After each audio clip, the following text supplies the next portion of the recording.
ആഭിമുഖ്യത്തിൽ അഭിമാനപൂർവ്വം ഞങ്ങൾ അവതരിപ്പിക്കുന്ന ഹാസ്യ നാടകം ഓടരുത് ശോശനെ ആളറിയാം.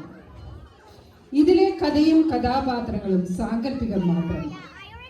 ഇതിലെ കഥയും കഥാപാത്രങ്ങളുമായി ഏതെങ്കിലും വിധത്തിൽ സാദൃശ്യം തോന്നിയാൽ അത് തികച്ചും യാദൃച്ഛികം. ഈ കഥയുടെ ആവിഷ്കാരത്തിലോ സംഭാഷണങ്ങളിലോ എന്തെങ്കിലും തെറ്റു തോന്നിയാൽ അത് നിങ്ങൾ സദയം ക്ഷമിക്കുമെന്ന് ഞങ്ങൾ പ്രതീക്ഷിക്കുന്നു. സഹൃദയരെ, അടുത്ത ബെല്ലോടുകൂടി ഞങ്ങൾ ആരംഭിക്കുന്നു. ഓടരുത് ശോശനെ ആളറിയാം.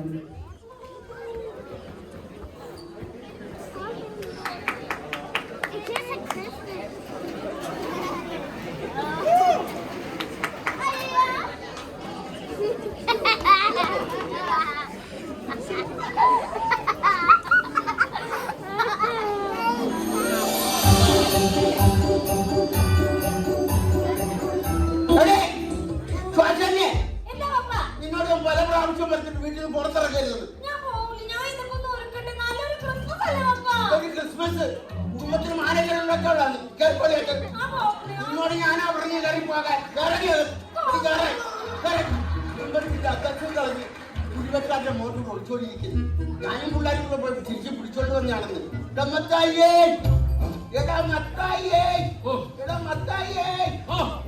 ഞാൻ വിളിക്കണ്ട, നീ കേട്ടില്ലേ?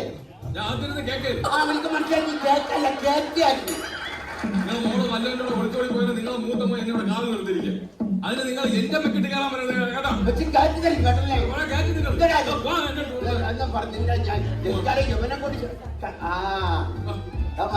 അച്ഛൻ വരുന്നടാ.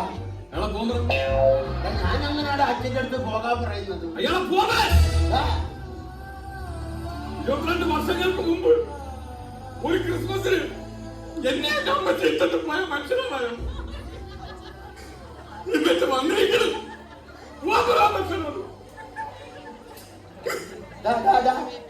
അഭിനയം നിർത്തടാ. എടാ, ഇടവകയിൽ അച്ഛൻ വന്നാ ഞാൻ പറഞ്ഞത്. നമ്മുടെ മത്തായി മകൻ മത്തായി, അത് തന്നെ. നിന്റെ വിശ്വാസം നിന്നെ രക്ഷിക്കട്ടെ. നിന്റെ അപ്പൻ എന്നോടൊരു പരാതി പറഞ്ഞു. നീ കുടുംബമായിട്ടൊരു ഉത്തരവാദിത്വമില്ല, വഴി വിളിച്ച ജീവിതമാണെന്ന് പറയുന്നത് കേട്ടു. നീ വിശുദ്ധ പ്രമാണം വരെ കൊണ്ട് നഷ്ടപ്പെടുത്തി പറയുന്നത് കേട്ടു. നഷ്ടപ്പെടുത്തിയോ? ഇവിടെ 2 ദിവസം സാധാരണ കയ്യിൽ എന്ത് എന്റെ പ്രമാണം? വിശുദ്ധ പ്രമാണം എന്ന് പറഞ്ഞാൽ ബൈബിൾ. ബൈബിളിനെ കുറിച്ച് എനിക്ക് ഒരുപാട് ബൈബിളിനെ കുറിച്ച് എനിക്ക് എന്തറിയാം? അയ്യ, 12ാമത്തെ വയസ്സിൽ പച്ച വെള്ളം പോലെ അരഞ്ഞു കലക്കി കുടിച്ചത്. ബൈബിൾ എടുത്തോണ്ടത്. ഞാൻ ഇവനോട് ബൈബിളിൽ ഒരു ചോദ്യം ചോദിക്കട്ടെ. ആ ബൈബിളാണ് അരച്ചു കലക്കി കുടിച്ചത്, ബൈബിളില്ല. ഞാൻ ബൈബിളിൽ നിന്നോട് ഒരു ചോദ്യം ചോദിക്കാൻ ഉത്തരം പറയാം. ആദാമിന് എത്ര മക്കളുണ്ട്? 3. എടാ, ആദാമിന് 2 മക്കളേ ഉള്ളൂ. ഒന്ന് കായേനും ഒന്ന് ഹാബേലും.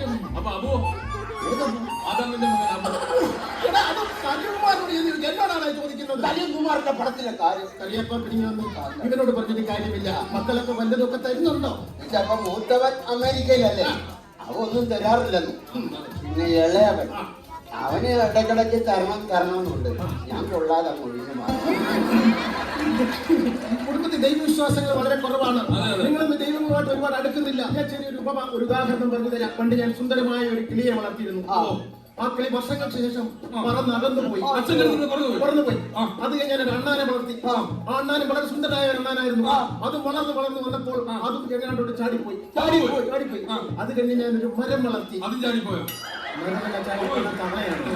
മരം വളർത്തി. ആ മരം പടർന്ന് പന്തലിച്ച് വലുതായപ്പോൾ വർഷങ്ങൾക്ക് മുമ്പ് പറന്നുപോയ ആ കിളി ആ മരത്തിൽ വന്ന് ചേക്കേറി. ചാടിപ്പോയ അണ്ണാനും ഈ മരത്തിൽ വന്ന് ചേക്കേറി. ഇതിൽ എന്ത് മനസ്സിലായി? ഇതിൽ നിന്ന് എനിക്ക് വേറൊരു കഥയാണ്.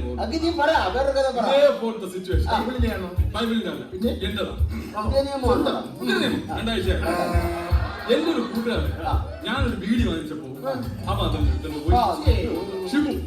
പിന്നെ ഞാൻ ഒരു മിക്സർ വാങ്ങിച്ചപ്പോ രതീഷ് അതെടുത്തോണ്ട് പോയി.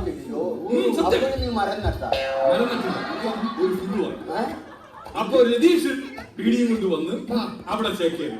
അവൻ മിച്ചർ കൊണ്ടുവന്ന് ഇവിടെ ചേക്കേറി. അന്ന് രാത്രി ഞങ്ങൾ ഒരുമിച്ച് ചേക്കേറി. നിന്റെ കൂട്ടുകെട്ടിലെ മദ്യപാന്മാരുമായിട്ടാണ്. ഒരു കാര്യം മനസ്സിലാക്കണം. ഇങ്ങനെ ഓവറായിട്ട് മദ്യപിച്ചു കഴിഞ്ഞാൽ നിന്റെ എല്ലാ കണക്കുകളും ദൈവത്തിന്റെ പുസ്തകത്തിൽ എഴുതി വെക്കും. ഞാൻ ഇന്ന് വരെ ആരെയും ഓസിന് അടിച്ചിട്ടില്ല. പിന്നെ എന്തിനാണ് ദൈവം അവിടെ കാണാൻ അതിന്റെ കാര്യമൊന്നുമില്ലല്ലോ. എന്താ എന്റെ പുണ്യ മത്തായി, നിന്റെ ശ്വാസത്തിന് വരെ മദ്യത്തിന്റെ മണമാണല്ലോടാ. നീ എങ്ങനെ സ്വർഗത്തിൽ പോവടാ? ഇവിടെ നിന്ന് ശ്വാസം പോയിട്ടല്ലേ നമ്മുടെ സ്വർഗത്തിൽ പോകുന്നത്. പിന്നെ അവിടെ ആരുമില്ലല്ലോ. എന്റെ മകനുണ്ടല്ലോ സാക്ഷാൽ, അവനാണെങ്കിൽ പാട്ടും കൂത്തൊന്നും പറഞ്ഞ് ഇങ്ങനെ നടക്കുകയാണ്. ഈ ഇടവകയുടെ ഒരു പൊതു ശല്യമാണ് കേട്ടോ. അവന് റാപ്പിനോട് മാത്രമാണ്. അച്ഛൻ അവനൊന്ന് ഉപദേശിക്കണം. വിളിക്ക്. അച്ഛൻ മോനെ അച്ഛൻ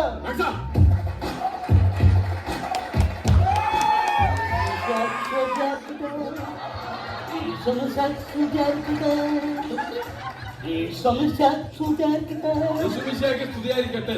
ഇതൊക്കെയാണെങ്കിലും അച്ഛൻ എന്റെ കുഞ്ഞിന് ഇന്ന് വരെ ഇടവകയിൽ പാടാൻ ഒരു അവസരം കൊടുത്തിട്ടില്ല. അറിയാപ്പൻ അങ്ങനെ മാത്രം പറയരുത്. എന്താണ്? കഴിഞ്ഞ വർഷം ദുഃഖ വെള്ളിയാഴ്ചക്ക് ഇവന് പീഡാനുഭവത്തിന് കർത്താവിന്റെ പാട്ട് പാടാൻ ഞാൻ അവസരം കൊടുത്തു. ഇവൻ എന്താ പാടിയെന്ന് ചോദിച്ചു. പാടിക്കാണോ അതൊന്ന് പാടിക്കേ.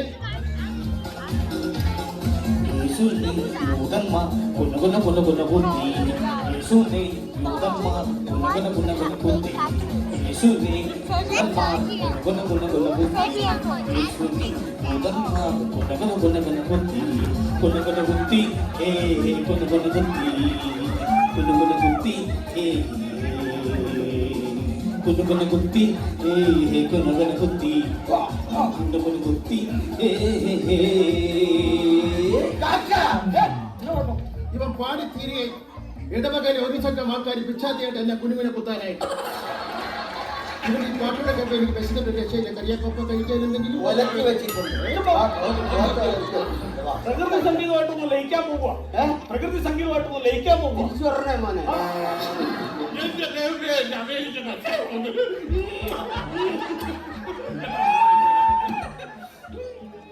അച്ചായൻ അതല്ല, ഞാൻ അച്ചായൻ. ഞാൻ വന്ന പെട്ടിയാ. അച്ഛാ, എടാ ഇന്ന് പിടിച്ചെടുക്കണ ഇതിനകത്ത സാധനം. അടിപൊളി. മൈക്കിൾ, അതൊന്നും ഇവിടെ എടുക്കാനുള്ളതല്ല. അത് എന്റെ വീട്ടുകാർക്ക് കൊടുക്കാനുള്ള. എന്റെ അങ്കിളിന് കൊടുക്കണം. അങ്കിളിന് കൊടുക്കണം. പിന്നെ അവന്റെ പേര്. അത് മറ്റേതേ ശല്യപ്പെടുത്താതെ.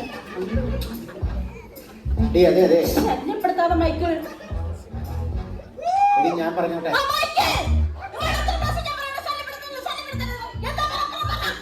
ആദ്യം 2 പ്രാവശ്യം ശല്യം ചെയ്തില്ലേ, അതിന്റെ സോറി പറയാൻ വന്നതാ.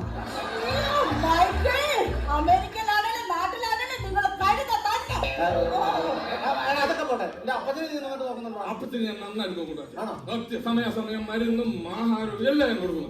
പക്ഷെ മരുന്ന് കഴിക്കുന്നില്ല അച്ഛാ. മരുന്ന് കഴിക്കണല്ലേ? മരുന്ന് കഴിക്കുന്നില്ല. ഇപ്പൊ ഞാനിപ്പോ ഉദാഹരണത്തിന് ഇങ്ങനെ മറ്റേ സാധനം ഇവിടെ സംഭവം ഓക്കെ ഓക്കെ. ഞാന് നമ്മുടെ അപ്പച്ചന് മരുന്ന് എങ്ങനെയാണെന്നറിയാം കൊടുക്കുന്നത്. എന്റെ ഇവിടെ അരിച്ചൊരു ഒഴിഞ്ഞ കുപ്പിയുണ്ട്. ആ കുപ്പിയിൽ മരുന്ന് ഒഴിച്ച് ഞാൻ മിക്സ് ചെയ്യും. എന്നിട്ട് അപ്പച്ചന്റെ മുമ്പ് കൊണ്ട്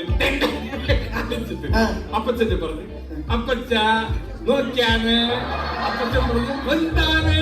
ഞാനെന്നറിയാം അങ്ങ് കുടിക്കും. എന്നിട്ട് അപ്പച്ചന് ഇങ്ങനെ ഒഴിച്ചു കൊടുക്കും. അപ്പച്ചൻ കുടിക്കൂല, നിർബന്ധിച്ച് കുടിക്കും. അങ്ങനെ അപ്പച്ചന് വീണ്ടും പറ്റിക്കാൻ വേണ്ടി ഞാൻ വീണ്ടും എടുത്ത് അടിച്ച് വീണ്ടും അപ്പച്ചന് മരുന്ന് കൊടുക്കണ്ടേ? അപ്പച്ചൻ കുടിക്കൂല. അങ്ങനെ അയ്യോ അതെ, ഞാൻ ഇവിടെ ആണെങ്കിലും നാട്ടിലാണെങ്കിലും അവർക്ക് കൊടുക്കാതെ കുടിക്കൂല. കാരണന്മാർക്ക് കൊടുക്കാതെ കുടിക്കാൻ പാടില്ല.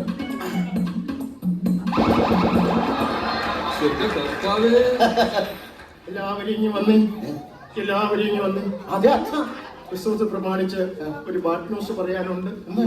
ആരും വിഷമിക്കരുത്. ഇല്ല, ഞാനത് പറയാൻ പോവാ. മനസ്സ് വിഷമിക്കരുത്. ഇല്ല അച്ഛാ, പറ. കപ്പ തീർന്നു.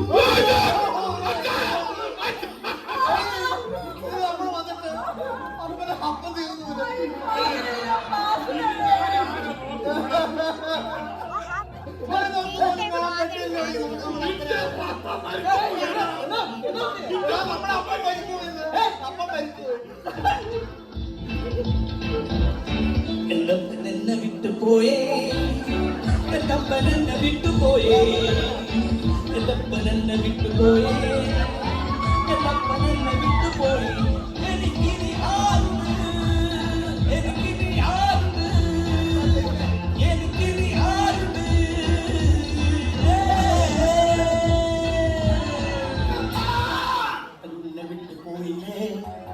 അപ്പൻ എന്നെ വിട്ടുപോയില്ല.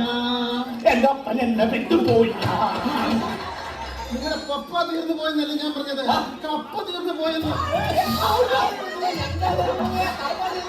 നാട്ടിൽ വന്നിട്ട് കപ്പ പുഴുക്ക് തിന്നാൻ വേണ്ടിയിട്ടാണല്ലോ ഞാൻ ആ കപ്പ മൊത്തം തീർന്നു പോയി.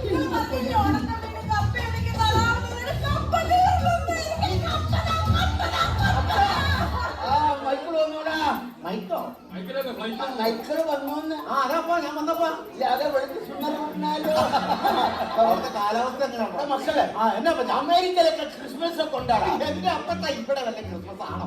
അമേരിക്കയിലെ ക്രിസ്മസ് ആണ് ക്രിസ്മസ്. അടിച്ചുപൊളി അടിപൊളിയാ. അവിടെ സ്റ്റാർ ഒക്കെ ഉള്ളൂടാ മക്കളെ. അപ്പത്തെ അവിടുത്തെ സ്റ്റാർ ഞാനല്ല. എന്റെ മേളിൽ സ്റ്റാർ ഇല്ല. സ്റ്റാർ ഇല്ല. കെട്ടിത്തൂക്കിനെ കൊള്ളാം, ബൾബടിച്ച് പൊട്ടിക്കരുത്.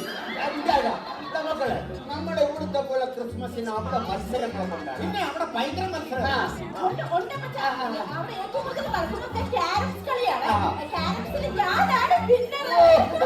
കുഴി കളിക്കാൻ അവിടെ ആണെങ്കിലും ഇവിടെ ആണെങ്കിലും ഇവിടെ കഴിഞ്ഞു മറ്റൊരാളില്ല.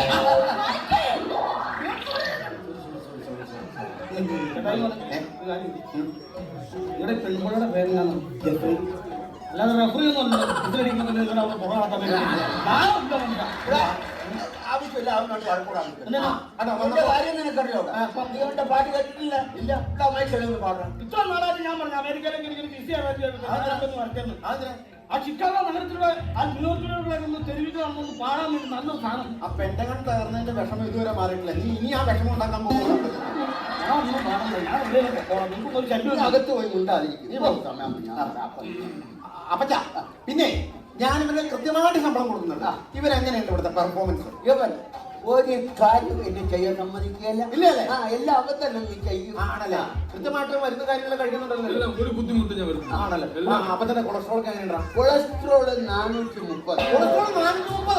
ഡോക്ടർ പറഞ്ഞ് രാവിലെ എനിക്കൊന്നും ഓടണം. എന്നിട്ട് ഓടില്ല, ഞാൻ പറഞ്ഞിട്ട് ഓടില്ല. ഓടുന്നില്ലേ? ഇല്ല, അതല്ല അപ്പച്ച ഓടാത്ത. എന്റെ പൊന്നു മക്കളെ അപ്പച്ചന്റെ ഈ 2 മുട്ടും കണ്ട ഇതൊക്കെ വെച്ചോണ്ട് അപ്പച്ചന് ഓടാൻ പറ്റൂലെന്ന്. ഇനി വേണ്ടി നിർത്തിയിട്ടുള്ള അപ്പച്ചന് കാലിന് വേദന നിർത്താൻ പാടില്ലേ?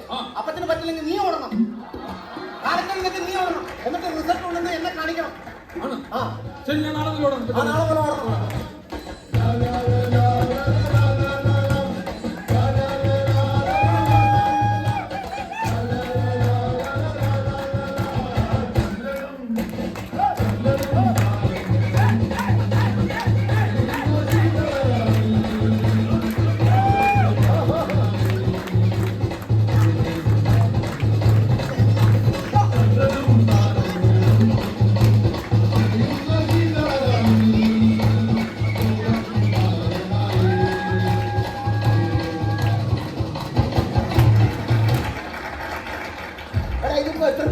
അപ്പൊ 4 8 പേരുണ്ട്. അവിടെ കൂട്ടിരിച്ച് എല്ലാം പോയി.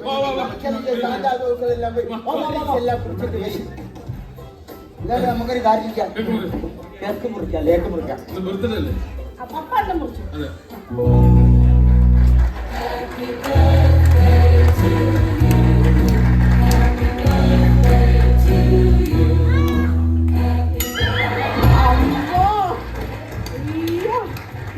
കൊളസ്ട്രോൾ കൂടുന്നത് മനസ്സിലായോ? കാർട്ടൂണിലെ ഉറുമ്പിന്റെ മുഖം വെച്ചിട്ട് പുള്ളി എന്നെ കാണിക്കണം. ശരി ശരി. 1 2 3 4 5 6 7. ആയിക്കോട്ടെ ആയിക്കോട്ടെ. സാന്താക്ലോസ് അനുഗ്രഹിക്കാൻ എന്റെ കാര്യം പഠിക്കണം. അവൻ അമേരിക്കയിൽ നിന്നുണ്ടായിരിക്കും വല്ല കൊടുക്കാൻ. സാന്താക്ലോസ് അവിടെ നിന്ന് അവിടെ നിന്ന് എന്നാടാ എന്താ? അയ്യോ അപ്പത്താ ഇത് ആരാ നോക്കി? നമ്മളെ പെങ്ങള് ഇത് ശോശനയാണെങ്കിൽ ഇത് കുടിവെട്ടുകാരന്റെ മോൻ ഹോളമനായിരിക്കും.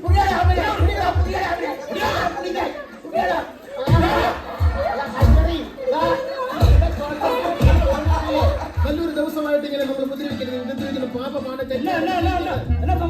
നീ ഇങ്ങനെ പാട്ടും പാടി തോട്ടിയും വെക്കുന്നത് എടാ നമ്മുടെ പെങ്ങളെ നമ്മൾ തട്ടിക്കൊണ്ട് പോകാൻ നോക്കി. അന്ന് കണ്ടവളോടൊപ്പം എന്റെ പെങ്ങളൊരിച്ചോടി എന്റെ കുടുംബത്തിൽ മുഖത്തോട് കരിവാടി ധരിച്ചിട്ട് നേരത്തെ പോകുന്നു. അമ്മേ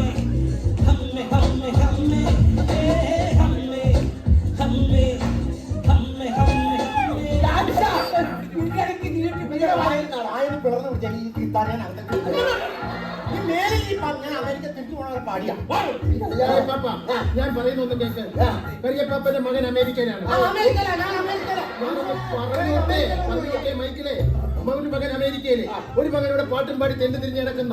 നോക്കാൻ നിർത്തിയിരിക്കുന്ന ഒരു ജോലിക്കാരാണ്. ഒരു ഉത്തരവാദിത്തോടെ 24 മണിക്കൂർ വെള്ളമടിച്ച് നടക്കുന്നു. കറിയപ്പാപ്പനെ വീട്ടിൽ സന്ദർശിക്കാനും നോക്കാനും ഒരു കുട്ടി വേണ്ടേ? വെള്ളം സമയത്ത് കുട്ടി വേണ്ടേ? അപ്പോൾ ഒരു കാര്യം, ഇവരെ വിവാഹം നടത്തി കൊടുക്കും. കറിയപ്പാപ്പന്റെ വയസ്സുകാർക്ക് നോക്കാൻ അണലായില്ലേ? നിനക്ക് ശോശന്റെ കല്യാണം കഴിക്കാൻ ഇഷ്ടമാണോ? ഇഷ്ടമാണോ? ഓക്കെ. ശോശന്റെ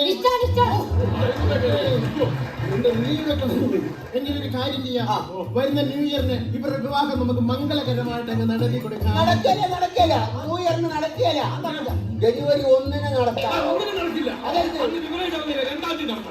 ഒന്നിനാണെങ്കിലും 2-നാണെങ്കിലും എന്റെ റാപ്പ് ഉണ്ടാവും, അത് ഉറപ്പാണ്. എന്റെ ചാച്ച, നിന്റെ റാപ്പ് വേണ്ട.